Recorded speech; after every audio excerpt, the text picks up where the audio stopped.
हमारे साथ इस वक्त सीआई के नए प्रेसिडेंट राजीव मेहमानी है। राजीव EY के चेयरमैन भी हैं। सर, सबसे पहले तो यूएस और जो हॉट टॉपिक है यूएस और इंडिया का ट्रेड डील, उसके बारे में बात करना चाहेंगे, खासतौर पे कि अभी बहुत कम वक्त बचा हुआ है। हालांकि जो हमारे कॉमर्स मिनिस्टर हैं उन्होंने संकेत दिए हैं कि डील टाइमलाइन में नहीं होगी।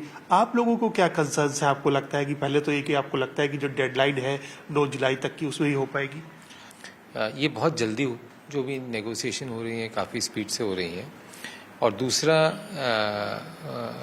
कॉमर्स मिनिस्टर ने भी बाकी भी शाखाएं जो सरकार की हैं उन्होंने इंडस्ट्री के साथ काफ़ी समय व्यतीत किया है ये समझने के लिए कि क्या इश्यूज़ हैं, क्या अपॉर्चुनिटीज़ हैं, कहाँ कहाँ तकलीफ़ आ सकती है, कहाँ कहाँ लोगों की चिंताएं हैं, और उसको अच्छी तरह समझने के बाद उन्होंने पूरा और हर एक इंडस्ट्री, जो भी इंडस्ट्री सीआई के तरफ से सीआई कई इंडस्ट्रीज़ कई को लेकर इश्यूज कंसर्न्स बनाकर अपॉर्चुनिटीज़ बनाकर सरकार के साथ काफ़ी डिटेल में डिस्कशन हुए हैं।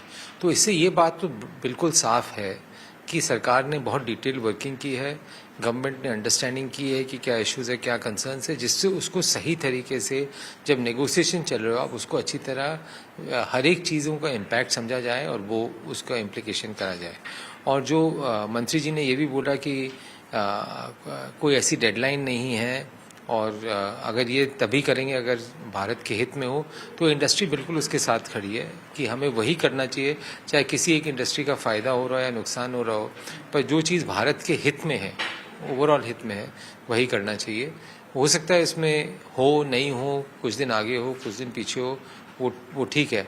लेकिन सर, रेसिप्रोकल टैरिफ्स 9 जुलाई से हो जाएंगे, 26% के आसपास हो सकते हैं, तो एक थोड़ा सा डिप आ सकता है, इंडस्ट्री के लिए कंसर्न हो सकता है यहाँ पे? नहीं, मेरे को नहीं लगता कि ऐसा डिप आएगा। कंसर्न जरूर है, कई सेक्टर्स में कंसर्न है, पर इतना बड़ा मसला नहीं है कि पूरे ओवरऑल इकोनॉमिक इम्पैक्ट हो या कुछ हो। कुछ सेक्टर्स में डिप आ सकता है, कई सेक्टर्स जहाँ पे बाकी देश का ड्यूटी कम है और वो देश अगर उस प्रोडक्ट पे compete कर रहे हैं इंडिया से, तो निश्चय ही उनको थोड़ा सा एडवांटेज मिलता है, तो उसके कारण कई जगह इम्पैक्ट होगा। बट ये चलता रहता है बिजनेस में, कई बार ऊपर नीचे उतार चढ़ाव चलता रहता है।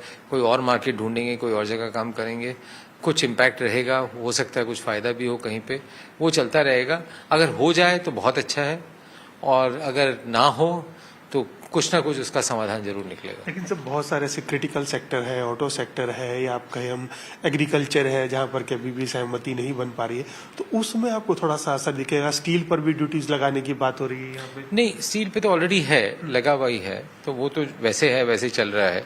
एग्रीकल्चर में एग्रीकल्चर देखिए बहुत कॉम्प्लेक्स इशू है। मेरे ख्याल से गवर्नमेंट भी पूरा उसको समझने की कोशिश कर रही है।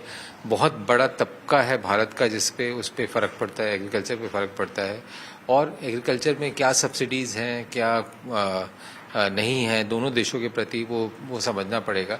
तो एग्रीकल्चर में जो भी, मेरे को नहीं लगता है कि गवर्नमेंट पूरा जाएगी, और जो भी जाएगी अगर पहले फेज़ में, तो वो बड़े कंट्रोल तरीके से जाएगी, तो उसका मेरे ख्याल से ऐसा कोई फ़र्क नहीं पड़ता है।